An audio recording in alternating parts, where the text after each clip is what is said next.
சுவாமியே சரணமையப்பா சரணமையப்பா சுவாமியே சரணமையப்பா ஓமரியரந்தனையனையப்பா சுவாமியே சரணமையப்பா.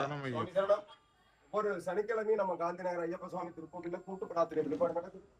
கூட்டு பிரார்த்தனையுடைய சாராம்சமே எல்லாருடைய வாழ்விலும் வளமும் நலமும் பெருகணும், எல்லாருடைய தொழில் நல்லா இருக்கணும், குடும்பத்துக்குள்ள போனணும், நிம்மதி இருக்கணும், கணவன் மனைவிக்குள்ள அந்யோன்யம் இருக்கணும், குழந்தைய நல்லபடியா படிக்கணும், கைகால் சுகத்தை தரணும், நோய் நொடி இல்லாத வாழ்க்கை கிடைக்கணும். என்னைக்கும் வீட்டுக்குள்ள தேவைங்கிறது இருக்கக்கூடாது. வேலை செய்யற இடத்துல ஆகட்டும், இல்ல படிக்கிற இடத்துல ஆகட்டும், மனசு நிம்மதியா நிறைஞ்சா இருக்கணும். பகவான் ஒவ்வொரு சனிக்கிழமை இந்த கூட்டு பிரார்த்தனை இருக்கிறோம். கூட்டு பிரார்த்தனையில எல்லாரும் கலந்துக்க முடியாதுன்னு சொல்லணும். பகவானோட அருள் யாருக்கெல்லாம் கிடைக்குதோ அவள் மட்டும் அந்த இடத்துல வந்து பகவான் இருக்க முடியும். அதனால எல்லோருக்கும் எல்லாம் கிடைக்கிறது பகவானை வேண்டிக்கிறோம்.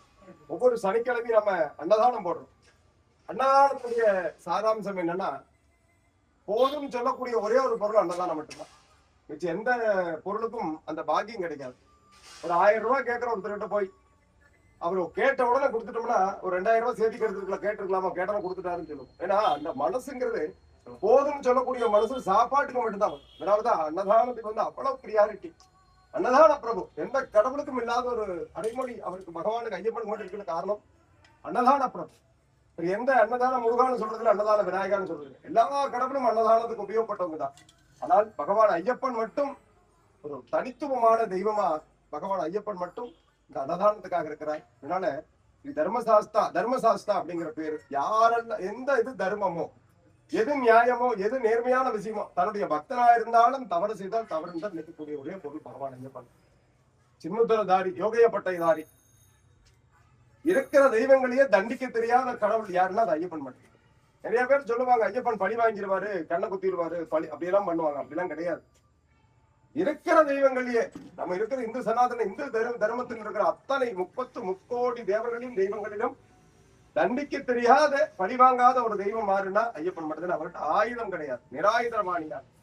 லோகசேமத்திற்காக சின்முத்திரை திருத்தி யோகைய பட்டியம் கட்டி 12 வயசுல 5 மணிக்கு மேல 18ஆம் படியில சத்தியமான பொண்ணு 18ஆம் படி மேல வந்து துருவரம் யோக நிஷ்டையில குண்டலி யோகத்துல குருபீடத்துல சக்தி ஸ்வரூபமாக சாந்த ஸ்வரூபனாக தர்மசாஸ்தா உலக சேமத்திற்காக அங்கே தவம் பண்ணிட்டு இருந்தாங்க. நேத்திரமான விழிகள், அதாவது ஒரு பகவானுடைய கண் வந்து அவ்வளவு வசீகரமானது, அவர் முகம் அவ்வளவு வசீகரமானது. யார் ஒருவர் அவருடைய முகத்தை நேருக்கு நேரா நின்று பார்த்து பகவானே அப்படின்னு நம்ம வந்து உள்ளம் உருகி கேட்கிறாங்களோ அவங்களுக்கு என்ன வேணுமோ அதை வந்து உடனே செய்யக்கூடிய தெய்வம் அது. ஏங்க நானும் தான் டெய்லி வந்து பார்த்துட்டு இருக்கிறேன், எனக்கு ஒண்ணுமே செய்ய மாட்டேங்கிறாரு. தேவைக்காக ஒருத்தன் போய் பார்த்தால் அது நடக்கும். கடவுள் எங்க இருக்கிறாருன்னு சொல்லிட்டு அகக்கண்ண பாத்தீங்கன்னா தெரியாது, ஞானக்கண், அதாவது அகக்கண் புறக்கண்ணு சொல்லுவாங்க. தெய்வீகமான ஒரு சிந்தனையோட பகவான் எங்க இருக்கிறாருன்னா கடவுள் சொல்லுவார். ஒருத்தர்கிட்ட கிருபானந்த வாரியார்கிட்ட போய் சொல்லிக்கிறார், நீ கடவுளை பார்த்துருக்கீங்களா? கடவுளை பார்த்தேன்னு சொல்லிக்கிறேன், ஏன் சும்மா பொய் சொல்லிட்டு இருக்கிறீங்க, இம்ப்ரெஸ் பண்ணிட்டு இருக்கிறீங்க, நீங்க உங்களுடைய இந்து மதத்தை வளர்த்ததுக்காக தேவையில்லாத பொய்க்கெல்லாம் சொல்லிட்டு இருக்கிறீங்க அப்படின்னா சொன்ன. இல்ல நான் ரெகுலரா கடவுள் கூட பாக்குறேன், டெய்லியும் தான் கடவுள்கிட்ட நிறைய கடவுள்கிட்ட பேசிட்டு இருக்கிறேன். என்ன நம்ம இந்து தர்மத்துல 30 கோடி தேவர்கள் இருக்கிறாங்க, எல்லாருக்கிட்டையும் நான் டெய்லியும் பார்த்து பேசிட்டு இருக்கிறேன் அப்படின்னு. ஏன் பொய் சொல்றீங்க? இல்ல நீங்க கடவுளை பாக்குறது இல்ல, நிப்பங்க நான் கடவுள்கிட்ட தான் பேசிட்டு இருக்கிறேன். இவன் பயங்கரமா ரீல் சுத்துறாரு. இல்ல இந்து சனாதன தர்மத்துல பார்க்கக்கூடிய ஒவ்வொரு மனிதனையும் இந்து தர்மம் என்ன பண்ணுது? கடவுளாகத்தான் பாரு. தத்துவமசி சபரிமலைக்கு மேல போனேன், சபரிமலைக்கு நீங்க எல்லாம் நிறைய பேர் போயிருப்பீங்க. படிக்கட்டு மேல ஏறணுடைய அந்த சத்தியமான பொண்ணு 18ஆம் படி மேல ஏறணுடைய மேல ஒரு வாசகம் போட்டு தத்துவமசின்னு பேர். அது எதை உணர்த்துது, என்ன அர்த்தம்னா எதை தொலைவி வந்தையோ அதுதான் நீ. நீ எதை பார்க்க வந்த? கடவுளை பார்க்க வந்த. அந்த கடவுள் தான் நீ. எங்க இது முதல்லயே உட்படுத்திட்டே சொல்லியிருந்தாலும் நான் அப்படியே இப்ப திருப்பிட்டு எனவே நான் கண்ணாடியில் வந்து வேண்டிட்டு போயிருப்பேன். எதுக்கு இவ்வளவு தூரம் நடந்து வந்து 48 கிலோமீட்டர் மலை காடு எல்லாம் ஏறி அந்த இடத்துல வந்து இவ்வளவு சிறுமத்து கடையில வந்து உங்களை பார்க்கட்டு கடைசியில நீதான் நான் தான், நீங்க என்ன அர்த்தம் திரும்பி போயிருப்பேன். இல்ல அதை உணர்றதுக்கு என்ன பண்ணணும்னா இவ்வளவு கஷ்டப்படும். நான் கடவுள், நான் கடவுள், அகம் பிரம்மாமி, நான் கடவுள் அப்படின்னு உணர்றதுக்கு இவ்வளவு நிலைகளை நீ கடந்து வரணும். காடு மேடு இந்த மாதிரி ஒரு கடவுளான பாதைகள் எல்லாம் நீ கடந்து வந்தா தான் நீ யாருன்னு உனக்கு தெரியும். ஒரு காமெடியோட ஒரு உன்னை நீ தூக்கி இருக்கிறியா, உன்னை நீ தூக்குவியா, அந்த காமெடி தான் வரும். அதெல்லாம் உண்மையான வார்த்தைகள். அப்படின்னா நம்மை நாம் உணர்தல். நான் யாரு, எனக்கு என்ன வேலை, நான் எதுக்காக இந்த பூமிக்கு வந்தேன், எல்லாருமே வர்றோம் பூமிக்கு, வர்றோம், படிக்கிறோம், சம்பாதிக்கிறோம். திடீர்னு ஒரு நாளைக்கு நம்மளுக்கு எல்லாருக்கும் மரணம் வரும். திடீர்னு மரணிச்சு நம்ம எங்கேயோ போறோம். அப்படி இல்லைங்க வாழ்க்கை. மனிதனுடைய வாழ்க்கை கடவுள் எதுக்கு நம்ம இந்து தர்மம் என்ன சொல்லி கொடுக்குதுன்னா, ஒரு மனிதன் இன்னொரு மனிதனுக்கு உதவி செய்யும், அந்த மனிதன் இன்னொரு மனிதனுக்கு உதவி செய்வான், அந்த மனிதன் இன்னொரு மனிதன் உதவி, அப்படி சுத்தி என்ன ஆகுனா அந்த செயின் லிங்க் மாதிரி நம்முடைய தர்மம் எல்லாம் அது ஏதோ ஒரு வகையில இக்கட்டான சூழ்நிலை வந்து நமக்கு உதவி பண்ணும். எங்க நான் நிறைய உதவி பண்றேன், எனக்கு ஒண்ணுமே கிடைக்க மாட்டேங்குது. இவங்க என்ன பண்றாங்க, நம்ம பாஸ்டா போறோம். எங்காவது ஒரு கோவில்ல போய் ஒரு இப்ப நீராஜன வழிபாட்டுடைய சாராம்சம் என்னன்னா, ஒரு குலதெய்வத்து கோயிலுக்கு போற ஒருத்தர் வந்து ஜோசிகார்கிட்ட போறீங்க, நல்ல ஜோசிகாரர், ஜோசியமும் ஜாதகம் பொய் கிடையாது, அதை பாக்குறவர் வேணா பொய்யா இருக்கலாம். நல்ல ஆட்காய் தேர்ந்தெடுத்து அந்த ஜோசிகார்கிட்ட போய் பார்க்கும்போது, உங்ககிட்ட குலதெய்வத்தினுடைய சில பிரச்சனைகளா இருக்கு, உங்க குலதெய்வத்துக்கிட்ட போய் முதல்ல முறையிடுங்க, அப்பதான் சரியாகும். அந்த குலதெய்வத்துக்கிட்ட போடுறது உங்களுக்கு வந்து தேவையில்லாத அந்த அமானுஷ்ய விஷயங்கள் விடாதா. ஏன்னா எப்படி நல்லதுக்கு சக்தி இருக்கோ அதே மாதிரி கெட்டதுக்கு தான். நெகட்டிவ் அண்ட் பாசிட்டிவ் ரெண்டு விதம் இருக்கு. நெகட்டிவ்க்கு என்ன வேல்யூ இருக்கு, அதே வந்து பாசிட்டிவ் வேல்யூ இருக்கு. அது வந்து விடாத. அப்ப அந்த விடாததை எப்படி தடுத்து நம்ம கோயிலுக்கு போறோம்னா இந்த நீராஜன வழிபாடு. நல்ல விஷயங்களை, நிறைய பேர் மனத்துல அழுத்தமான கஷ்டம்லாம் இருக்கு, வெளியில சந்தோஷமா சிரிச்சுட்டு இருப்பான், உள்ளுக்குள்ள அவ்வளவு அழுத்தம் இருக்கு, வெளியில யாருக்கிட்டையும் சொல்ல முடியாது. அப்பா கணவன் கிட்ட சொல்ல முடியாத விஷயம், நல்ல தாய் தந்தை கிட்ட சொல்ல முடியாத விஷயம், நல்ல நட்பு கிட்ட சொல்ல முடியாது. இன்னைக்கு நட்புனே நல்ல நட்புனே எதுவும் தெரிய மாட்டேங்குது. நல்ல நட்பு கிட்ட சொல்ல முடியாத விஷயத்தையெல்லாம் பகவான் கிட்ட சொல்லுவேன். ஏன்னா தீர்வு அவர்கிட்ட தான் கிடைக்கும். ஏன்னா எதையுமே பேச மாட்டாங்க. கடவுள்கிட்ட எதை அதிகமாக பேசணும்னு அவங்ககிட்ட தீர்வு கிடைக்காது. எவன் ஒருவன் பேசாம இருக்கணும் அவன் தான் சூட்சமதாரி. இந்த காரியத்துக்கெல்லாம் அவன் தான் முன்னாடி இருக்கிறான். அவர்தான் சாட்சி. பகவான சாட்சியா வச்சு நம்ம எதை வந்து நம்ம முன்னாடி தொடங்குறோமோ அதுதான் நமக்கு நடக்குமா. அது மாதிரி நம்ம நிறைய விஷயங்கள் வந்து அவர் கேட்க என்ன ஆகும் தெரியுமா, இந்த நீராஞ்சனம் போட அந்த குலதெய்வ கோயிலுக்கு போற வழியை திறந்து விட்டுரும். அதாவது தடைகளை தகர்க்கும் தர்மசாஸ்தான் பேர் நம்ம இயக்கணும். ஒரு 10 வருடம், ஒரு 6, 7, 8 வருஷத்துக்கு முன்னாடி குமுதத்துல நம்ம ஒரு ஆர்டிகல்ஸ்லயே வந்தது. குமுதம் பக்தி பேசல, நீங்க என்ன இருக்கும், அது நீங்க கூகுள்ல போய் சர்ச் பண்ண பார்த்தே தெரியும். அதோட டேட் எல்லாம் இருக்கு, நம்ம கிட்ட புக்கும் கூட இருக்கு. அதுல வந்து தடைகளை தகரும் தர்மசாஸ்திரம் நம்ம கோயில் எல்லாம் போட்டு பகவானே என்ன என்னைக்குமே நம்ம பகவானை வந்து போட்டோ எடுக்கிறது. அது எப்ப இன்னைக்கு வந்து பிரதிஷ்டா பண்ணாங்களோ அன்னைக்கு வந்து போட்டோ எடுக்கிறது, வீடியோ எடுக்கிறதுலாம் நிறுத்திட்டோம். எந்த கோவிலையும் சாணத்தியம் கம்மியாயிடும். எந்த கோவிலையும் போய் கருப்பகரத்துல போட்டோ எடுக்க கூடாது, செல்ஃபி எல்லாம் எடுக்க ஆரம்பிச்சிட்டாங்க. இன்னைக்கு ஐயரெல்லாம் தள்ளி சொல்லி போட்டு தள்ளிங்க அப்படின்னு சொல்லி போட்டு சாமி அவங்க செல்ஃபி எடுத்துக்கிறாங்க. இன்னைக்கு அப்படி போயிடுச்சு, ஸ்பீடா போயிடுச்சு. அதனால இந்த மாதிரி இதுகளை வந்து தடுக்கக்கூடிய சக்தி இந்த நீராஜன வழிபாடுக்கு இருக்குது. இந்த நீராஜன வழிபாடு செய்யும் போது என்னன்னா, நீங்க குலதெய்வத்து கோயிலுக்கு போய் அந்த பிரார்த்தனை நிறைவேற்றக்கூடிய வல்லமை இந்த நீராஜன வழிபாடு. இப்படிதான் கடவுள்கிட்ட நம்பிக்கை மட்டும்தான் முதல்ல வைக்கணும். எதுல வேணா நம்பிக்கை வைக்கிறோம்னா, யானையின் பலம் தும்பிக்கையில், மனிதனுடைய பலம் நம்பிக்கைங்கிற மாதிரி தான். கடவுள்கிட்ட நம்பிக்கையை ஆத்மார்த்தமா என்ன கையில கொண்டு வரனால அவங்க பாக்குறதே இல்லைங்க. அவன் எதையுமே கடவுள் நம்ம தான் நினைக்கிறோம், அதாவது பெருசா கையில கொண்டு போகணும், ஏதாவது பண்ணணும், அப்படிலாம் கிடையவே கிடையாதுங்க. நீங்க அன்பான உண்மையா பக்தியா சிரத்தையோட அவனை வந்து ஐயப்பா நீங்க ஒரு அடி எடுத்து வச்சீங்கன்னா அவன் 5 அடி எடுத்து போய்க்கக்கூடிய தெய்வம். எல்லா தெய்வங்களுக்கு இல்லாத பெசல் என்ன ஐயப்பன்னு கேட்டீங்கன்னா, இந்த கலியுகத்தினுடைய கடைசி அவதார புருஷன் ஐயப்பன். எல்லா கடவுளுக்கும் பிரியமான செல்லக்குட்டி கடைக்குட்டி ஐயப்பன். இந்த கடவுள் என்ன சொன்னாலும் எல்லா கடவுளும், இவர் சாந்த ஸ்வரூபன் பேரு. தர்மசாஸ்தாவே சரணமையப்பா, சாந்த சரூபனே சரணமையப்பா, ஹரிகர புத்திரனே சரணமையப்பா, ஆபத்தில் காப்பவனே சரணமையப்பான்னு சொல்லுவாங்க. ஆபத்தில் எங்கெல்லாம் வந்து சரணம் கூப்பிடுறோமோ அந்த சரணம் கூப்பிடுறதுக்கு மரண பயமே இல்லாம போயிடும். சுவாமியே சரணமையப்பானா நிறைய பேருக்கு தெரியாது. சுவாமியேனா கடவுளே சரணம் அப்படின்னா, நான் உன்னை சரணாகதி அடைகிறேன் ஐயப்பா, நான் என்னை ஏத்துக்கோ, என்னை முழுசா நான் உங்ககிட்ட ஒப்படைக்கிறேன். ஏன்னா என்னை பத்தி எனக்கு தெரியல, நான் கண்டுபிடிச்சு முடியல, அதனால நீ என்னை ஏத்துக்கோன்னு சொல்லி நம்ம சரணாகதி அடைகிறதா அந்த வேடனுடைய அர்த்தம். சுவாமியே சரணம் ஐயப்பாங்கிற அவ்வளவு வேல்யூவான வார்த்தை அதுக்குள்ள இருக்கு. நம்ம நிறைய பேரு நம்ம கும்பிடுற பெத்தவங்களையே புரிஞ்சுக்க மாட்டேங்க. இன்னைக்கு ஒரு இடத்துல ஒரு தெரிஞ்சவரோட நட்புல சொன்னார், ஒரு அம்மா, வயசானவங்க அம்மா, எங்கேயோ ஒரு இடத்துல நீங்க எல்லாம் யூடியூப்ல எல்லாம் பாத்துக்கலாம், ஓட்டு போடுறதுக்கா போனாங்க, திரும்பி வரவே இல்லை.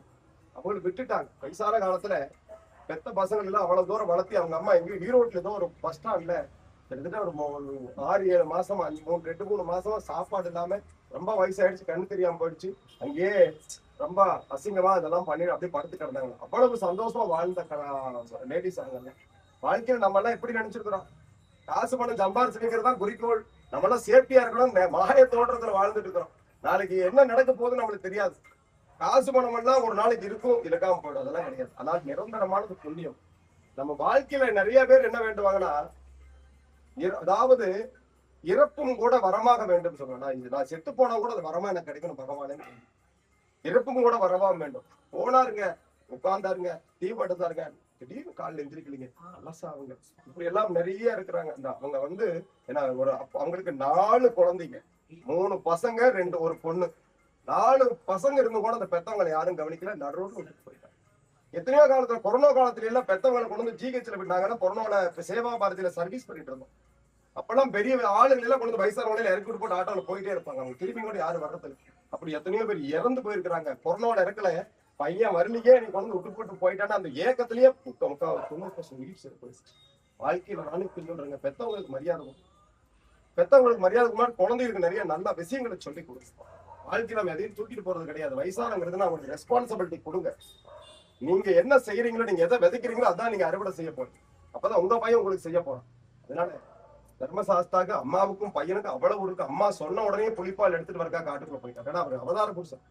அந்த அம்மா பொய் தான் சொல்லுதுன்னு தெரிஞ்சும் கூட காட்டுக்குள்ள புலிப்பால் எடுக்கிறக்கா காட்டுக்குள்ள போனார். மகசி சம்காரம் பண்ணார். மகசி சம்காரம் பண்ணி கூட மோட்ச நாயகன் சபை ஐயா ஐயப்பனுக்கு பேருனா சம்காரம் பண்ண அந்த மகசிக்கே மோட்சம் கொடுத்துட்டார். இன்னைக்கு வந்து சபரியில இந்த பக்கம் மாளிகைப்புறத்து லோகம் அஞ்சமாதா தேவி அந்த அம்மா உட்காந்துட்டு இன்னைக்கு அருள் பாடிச்சுட்டு இருக்காங்க. அதனால கடவுள் வந்து அவ்வளவு அழுக. ஒவ்வொரு கடவுளையும் தெரிஞ்சுக்க ட்ரை பண்ணும்.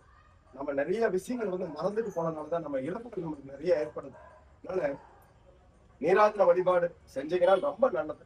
உங்களுடைய தடைகள் எல்லாம் தகர்த்துரும். அதே மாதிரி ஒவ்வொரு 2வது வழிபாடு நம்ம கோயில்ல ஞாயிற்றுக்கிழமை ஒவ்வொரு ஞாயிற்றுக்கிழமையும் 4:30 மணி to 6 மணிக்கு ராகு காலம்.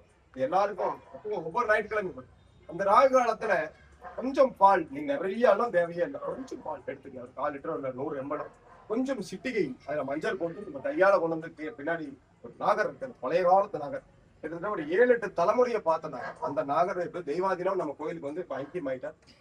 அந்த நாகர்கிட்ட நீங்க பிரார்த்தனை என்ன நினைச்சிட்டு அதை மேல பண்றீங்களோ உங்களுடைய அந்த ராகு கேள்வி பிரச்சனைகள் இருந்தால் அதை அப்படியே விலகி உங்களுக்கு என்ன பண்ணுவோம். அது கர்மா, கடவுள் விட்டாலும் கர்மா விடாது. நிறைய தப்பு செய்யறதுக்கு ஆரம்பிச்சிட்டோம். இன்னைக்கு எவன் எல்லாம் பயங்கரமா பக்தியோட போனா அவன் தப்பு செய்யறன்னு அர்த்தம் மாதிரி ஆகி போயிடுச்சு. அதனால அந்த கொஞ்சம் அதுல இருந்து ஒரு விளக்கு தந்து கொஞ்சம் உங்களுக்கு பகவானுடைய அனுகிரகத்தினால அவங்க வேண்டாம் போல உண்மையாக பக்தியோட அதை நீங்க பண்ணீங்கன்னா கண்டிப்பா நடக்கும். 3வது விஷயம் என்னன்னா அன்னதானம். மனம் உவந்து யாரு கொடுத்துருக்கு. நீங்க இங்க ஐயப்பன் கோயிலே தான் செய்யணும், காந்தினார் ஐயப்பன் கோயிலே செய்யணும் அவசியம் இல்லை. ரோட்ல எங்காவது போயிருக்கீங்க, யாராவது பசியோடு இருக்கிறாங்க, அந்த முகத்தை பெத்தவங்களோட முகத்தை பார்த்தா தெரியும். முகம் புள்ள சாப்பிட்டு இருக்கானா இல்லையான்னு பெத்தவங்க பார்த்தோன்னே கண்டுபிடிச்சிடாதான் அம்மா.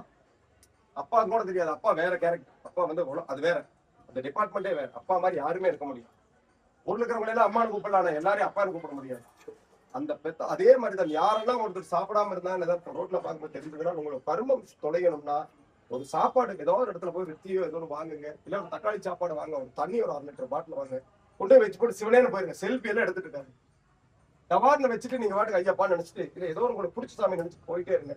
அந்த ஆள் அதை எந்திரிச்சு பார்த்து அவங்க ஒரு கூடி சாப்பாடு நிறைஞ்ச அந்த வயிறு ஆத்மா நிறையும் போது ஆத்மாக்கு தான் அந்த ஆத்மா வயிறார வாழ்த்தும் போது உங்களுடைய கர்மா கொஞ்சம் கொஞ்சமா பண்ணுங்க.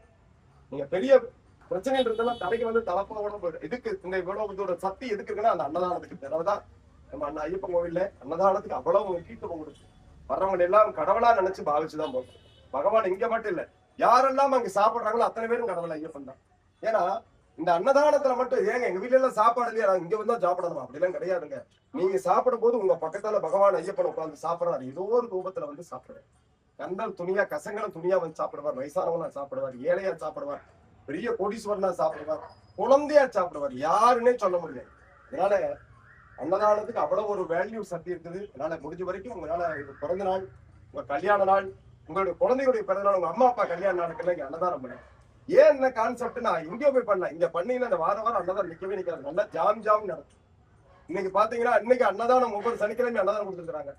அட்லாண்டா ஐயப்பா சேவா சங்கம் USA இருக்கு அந்த அன்னதானம், அந்த குரூப் அமெரிக்காவில் இருக்கு. அவங்க என்ன பண்றது நம்ம பண்றதை பார்த்துட்டு நம்ம தெய்வத்திற்கு தேவராஜ் குருசாமி அவர்கள் மூலமாக அவங்களுடைய நண்பர்கள் அவங்க எல்லாம் சேர்ந்து என்ன பண்ணிருக்காங்க, USA இருந்து ஒவ்வொரு மாசமும் ஒரு நாள் இங்க அன்னதானம். அட்லாண்டா ஐயப்பா சேவா சங்கம் அன்னதானம். ஜான்சன் பைக் லிப்ட் கம்பெனிக்காரங்க, நீங்க நிறைய லிப்ட் எல்லாம் போவீங்க, பெரிய பெரிய நிறுவனத்துக்கு எல்லாம் போனீங்கன்னா லிப்ட் தூக்கிட்டு போவாங்க. ஜான்சன் பைக் லிப்ட் கம்பெனி அங்க வேலை செய்யற பணிபுரிகிற ஒரு 5-6 பேர்ல ஒரு 10 பேர் சேர்ந்து அவங்க தெரிஞ்சுட்டு 2-4 வருஷமா இங்க அன்னதானம் பண்ணிட்டு இருக்காங்க. அவங்க மாசத்துல ஒரு நாள் ஒரு வாரம் அவங்க அன்னதானம். இப்படி நிறைய ஆட்கள் அன்னதானம் பண்ணிட்டு இருக்காங்க. அன்னதானத்துக்கு அவ்வளவு வேல்யூங்க. இங்க சொல்ற மந்திரங்களை விட மிக வலிமையானது எதுன்னு கேட்டீங்க, போதுன்னு சொல்ற வார்த்தைகள் தான். ஏன்னா வயிறாறு சொல்லக்கூடிய வார்த்தை. ஐயோ போதுங்க பரவாயில்லைங்க, இது ஆத்மார்த்தமா வரக்கூடிய வார்த்தைகள். அதானே முடிஞ்ச வரைக்கும் சோறு போடுங்க. நாங்க எப்ப பார்த்தாலும் சொல்லுவோம் சோறு முக்கியம்.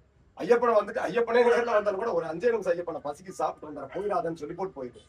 ஏன்னா இங்க ஐயப்பன் கிட்ட பேச பேச சோறு தீந்துருமோன்னு கவனம் கூட சாப்பாட்டு மேல போயிடுது. அதனால முதல் பிரியாரிட்டி சாப்பாடு. கடவுளே கோச்சுக்க மாட்டாங்க. ஏன்னா நம்மளை பத்தி நம்மளுக்கு நல்லா தெரியும். கடவுளுக்கு படைச்சவனுக்கு தெரியும் இவன் எப்படிப்பட்ட கேரக்டர். ஏன்னா அவன் தான் அவனுடைய சிஸ்டமேட்டிக்கா அவன் தான் நம்மளை தயார் பண்ணி அனுப்பியிருக்கிறான். அதனால உள்ள ஆத்மாவோட பகவான்கிட்ட கேளுங்க. கண்டிப்பா நம்ம பேசுறதெல்லாம் கேட்டு இருக்கிறேன். நீங்க எதையெல்லாம் மனசு வந்து கேளுங்க.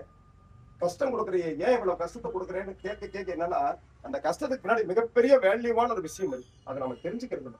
கண்டிப்பா உங்களுக்கு தெரிய வரும்போது பகவான்கிட்ட அப்படியே சரணடைஞ்சிருவோம். அதனால பகவான் என்னைக்கு நம்ம கூடயே இருக்கிறார், நம்ம சொல்றதை ஒவ்வொன்றும் கேட்டுட்டு இருக்கிறார்.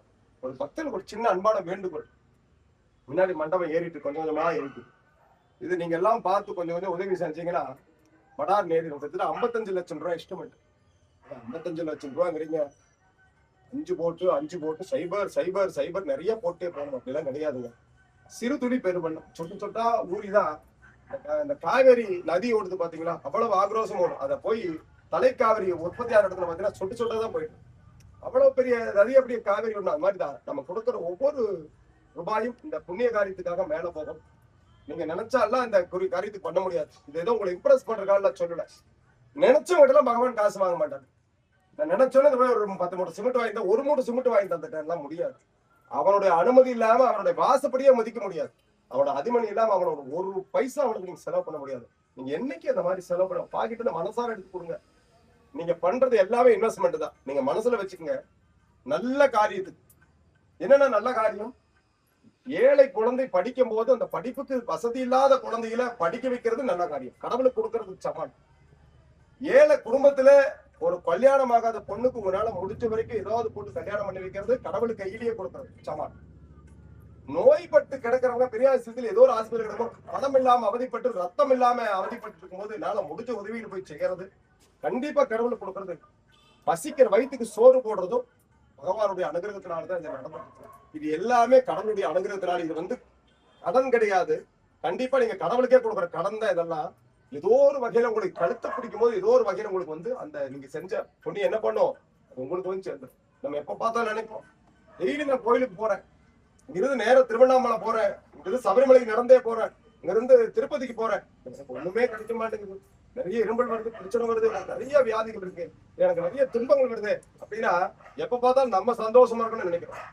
முதல்ல ஒண்ணு தெரிஞ்சுக்கங்க. உங்க அப்பா அம்மா செஞ்ச புண்ணியம் உங்களுக்கு, நீங்க செய்யற புண்ணியம் குழந்தை இருக்கு. நீங்க செய்யற அத்தனை புண்ணியமும் அப்படியே டிரான்ஸ்லேஷன் பண்ணி அப்படியே எல்ஐசியில படம் போடுற மாதிரி என்ன ஆகுது குழந்தைக்கு போய் சேரும். ஒரு காலத்துல சொல்லுவேன், நீங்க நிறைய பேருக்கு இந்த வார்த்தைகள் கேட்டுக்கோ, டே எங்க அப்பன் செஞ்ச புண்ணியம் தப்பிச்சுட்டேன் அப்படி இந்த வார்த்தைகள்லாம் சொல்லியிருப்போம். அதனால நீங்க செய்யற புண்ணியங்கள் எல்லாம் உங்க குழந்தைங்களுக்கு தான் போயிட்டு இருக்கு. நீங்க கஷ்டத்தை அனுபவிக்கணும், சந்தோஷமா மனநீவா கஷ்டத்தை அனுபவிச்சிட்டீங்கன்னா அந்த கஷ்டமே உங்கள்கிட்ட ரொம்ப கஷ்டப்பட்டு ஓடி போயிடும். அதனால நம்பிக்கையோட பகவானை கும்பிடுங்க. என்னைக்கு நம்ம கூட இருக்கிறார், உங்களால முடிஞ்ச உதவிகள் செய்யுங்க. பக்தன் இன்னொரு அன்பான வேண்டுகோள், சாப்பிடும் போது தயவு செஞ்சு பேசாது. நீங்க சாப்பாடு போடுறதுல சாப்பாடு கிடையாது, பகவானுடைய அருள் பிரசாதம், அது மருந்து. நீங்க ஒரு பிடி எடுத்து சாப்பாடு சாமியே செல்லமையப்ப நீங்க என்ன வியாதி இருக்கோ அதை எடுத்து வாயில போட்டு பண்ணா அதுக்கு உண்டான மருந்தா போயிடும். ஏங்க அதெல்லாம் என்னங்க கதை விடுறாரு, சாப்பாடு சாம்பார் சாதத்தை போய் மருந்துங்கிறாரு. நம்பிக்கையோட நீங்க செஞ்சீங்கன்னா கண்டிப்பாக அது மருந்தாக மாறும். நம்பிக்கை தான், அவநம்பிக்கை ஆகவே ஆகாது. நம்ம எந்த தூரம். அதே மாதிரி ஒரு பேருக்கு சாப்பாடு கூட தயவு செஞ்சு வேஸ்ட் பண்ணாது. டிவி பார்த்துட்டு சாப்பிடக்கூடாது, தோல்ல துண்டை போட்டு சாப்பிடக்கூடாது, குரமாலை கட்டிட்டு சாப்பிடக்கூடாது, தொப்பி போட்டு சாப்பிடக்கூடாது, பேசிட்டே சாப்பிடக்கூடாது, காலாட்டிட்டு சாப்பிடக்கூடாது, செருப்பு போட்டு சாப்பிடக்கூடாது, டிவி பார்த்துட்டு சாப்பிடக்கூடாது, செல்போன் பேசிட்டு சாப்பிடக்கூடாது. அவ்வளவு சாப்பாட்டுக்கு மகத்துவம் இருக்குது. அவ்வளவு அன்னபூமி அந்த இடத்துல அந்த சாப்பாட்டுல பகவான் தான் கூட்டியிருக்கிறார். டெய்லி தண்ணி எடுத்து விளாவிட்டு சாமி கும்பிட்டு தான் சாப்பிடணும். நீங்களாம் யாரும் செய்யறது இல்லை. அதனால முடிஞ்ச வரைக்கும் சில நல்ல காரியங்களை பெரியவங்க பெற்றவங்க சொல்லி பேச்சு கேட்டோம்னா நிறைய நல்லது நடக்கும். பகவான் என்னைக்கு நம்மளோட அருள் புரிவார். கடவுளை கூட்டு பிரார்த்தனை. யாரெல்லாம் என்னெல்லாம் நீங்க நினைக்கிறீங்களோ வேண்டிக்கங்க. நான் அந்த அம்மாவோட வீட்டுக்காரருக்கு வந்து டைலேஷன் பண்ணிட்டு இருக்கிறேன். எல்லாருக்கும் ஒவ்வொரு கஷ்டத்தை கொடுத்துருக்கிறார். யாருமே இங்கெல்லாம் யாரும் சந்தோஷமா இல்லை. ஏன்னா அப்படி ஒரு உலகம். அதே மாதிரி இப்போ ஒரு காலநிலை மாற்றம், பருவநிலை மாற்றம் ஒண்ணு ஆயிருக்கு. இந்த வருடம் பெய்யக்கூடிய மழை கிட்டத்தட்ட 40% கம்மியா பெய்யும். அப்ப என்ன ஆகுன்னா பஞ்சம் கொஞ்சம் வர மாதிரி இருக்கு. எங்க மழைக்கும் எங்க வேலை செய்யற ஓனருக்கு என்னங்க சம்பந்தம்? மழை இல்லை என்றால் கண்டிப்பாக எல்லாருக்குமே ஐடி கம்பெனி முதல் கொண்டு அடிக்கணும். ஏன்னா கிட்டத்தட்ட இது 100 வருஷம், ஒரு 50, 60, 70 வருஷத்துக்கு முன்னாடி வர வேண்டியது இப்ப திருப்பியும் வருஷம் வருஷம் வரும். 10, 20 வருஷம் கழிச்சு, 30, 40 வருஷம் கழிச்சு வரும். இப்ப மறுபடியும் அது வந்திருக்கு. அதுக்கு ஒரு பேர் வச்சிருக்காங்க, நல்ல பேர். அதை படிச்சுட்டு வந்தேன், திடீர்னு மறந்துருச்சு. இதுக்கெல்லாம் என்ன காரணம்னா, நிறைய மனுஷனுடைய நெகட்டிவ் எனர்ஜி நிறைய வெளியில போயிடுச்சு. யார்கிட்டயுமே அந்த நல்ல பார்க்கும்போது நல்லா சிரிச்சு பேசுறான், உள்ளுக்குள்ள வாடா டேய் ஒரு நாளைக்கு மிதிக்காம, இப்படிதான் நினைச்சிட்டு இருக்கிறோம் நம்ம எல்லாம். இது இந்த நெகட்டிவ் எனர்ஜி வெளியே வர வர என்னன்னா, மேல இருக்கிற கடவுளுக்கே பிடிக்க மாட்டேங்குது. இது கலியுகம். அதனால முடிஞ்ச வரைக்கும் நம்ம நன்று இல்லை, நம்ம குழந்தைகள் நல்லா இருக்கணும். மரங்கள் நிறைய வளர்க்கலாம். வீட்டுல சின்ன சின்ன செடிகள் வருங்க, ஆக்சிஜன் நிறைய கிடைக்கும். குப்பையில நடுரோட்ல போடாதீங்க. இந்த முக்குல நிறைய குப்பை கிடக்கு. நான் நிறைய பார்க்கும்போது சங்கடப்பட்டு போவேன். மனசனுடைய எண்ணம் பாத்தீங்கன்னா எப்படின்ட்டு அவ்வளவு கொடூரமான எண்ணங்கள். வீட்டுல இருக்கிற குப்பையில கொண்டு நடு ரோட்ல கொண்டு வந்து குப்பை போட்டு போயிட்டேன். நம்ம ஊர்ல அப்படி வரும்போது எத்தனையோ பேர் கஷ்டப்படுவாங்க, இப்படி குப்பையை போட்டு வச்சுட்டானே. ரேஸ் கோர்ஸ்ல எல்லாம் குப்பையை பார்க்க முடியாது. ஏன் அந்த ஊர்ல அவங்களும் மனுஷங்கதான். ஆனா அவங்க எல்லாம் வேற மாதிரி யோசிக்கிறாங்க, நம்ம வேற மாதிரி யோசிக்கிறோம். நைட்டு 3 மணிக்கு கொண்டு வந்து குப்பை போடுறேன்னு மெனக்கெட்டு 3 மணிக்கு தூக்கமாப்பிள்ள எந்திரிச்சு வந்து குப்பை போட்டு போறான். அது போட்டது அவன் குப்பையா இல்ல வீட்டுல இருக்கிற சூட் கேஸ் கூட தெரியாது. வீட்டுக்கு போனதுக்கு அப்புறம் குப்பை ஒரு இடத்துல இருக்கு, பக்கத்துல இருக்கிற சூட் கேஸ் ஊற வச்சு பக்கெட் தண்ணி கொடுத்து கீழே போட்டு போயிருப்பான். மாதிரி நிறைய விஷயங்கள் மறந்துடுறோம். நல்லது பண்ணுங்க, நல்ல விஷயங்கள் நினைங்க. யாரு புறஞ்சொன்னாலும் கேட்கறாதீங்க. அவன் கூட பேசாதவன் சரியில்லைன்னு சொல்றா தயவு செஞ்சு அவங்க கூட பேசாது. புறம் சொல்லுவவரிடம் தயவு செஞ்சு காது கொடுத்து கேட்டு பேசிடாதீங்க. ஒரு நட்புகள்லாம் வீணா போயிடும், மனசு கெட்டு போயிடும். கடவுட்ட வேண்டுவோம், கூட்டு பிரார்த்தனை வேண்டிக்குவோம். மனசு விட்டு சரணம் கூப்பிடுங்க. மனசுல இருக்கிற பாரம் அப்படியே இறங்கிடும். நீங்க சொல்றதெல்லாம் ஒவ்வொன்றும் கடவுள் கேட்டுக்கிறார். சுவாமியே சுதனே சரணமையப்பா சுதனே சரணமையப்பா ரூபனே சரணமையப்பா முகமடக்கும் தெய்வமே சரணமையப்பா ஏற்றுக்கொள்ள அருள்புரிய வேண்டும் பகவானே. சரணமையப்பா சுதனே சரணமையப்பா சுரபரிமள பிரியனே சரணமையப்பா ஓ ஹரிஹர சுந்தரானந்த சித்தன் ஐயனையப்பா.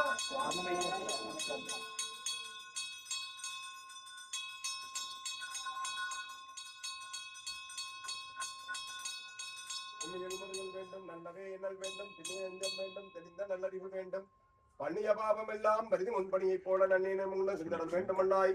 அப்பா நான் வேண்டுதல் கேட்டல் புரிதல் வேண்டும். ஆறு இருக்கெல்லாம் அன்பு செய்யல் வேண்டும். எப்பாரும் எப்பதும் எங்கடமும் சென்றேன் எந்திரன திருப்புகளை இயல்படல் வேண்டும். செப்பாதம் என்னிடமேல் சுத்த சிவமார்க்கம் திகழ்ந்தோங்கரு ஜோதி செலுத்தல் வேண்டும். தப்பியதும் நான் செய்யணும் நிபுணத்தல் வேண்டும். தலைவாணி பிரியாத நிலைமையும் வேண்டுவனே. சுவாமியே சரணமையப்பா சரணமையப்பா சுவாமியே சரணமையப்பா ஹரிஹர சுந்தரானந்த சித்தன் ஐயனையப்பா. சரணமையப்பா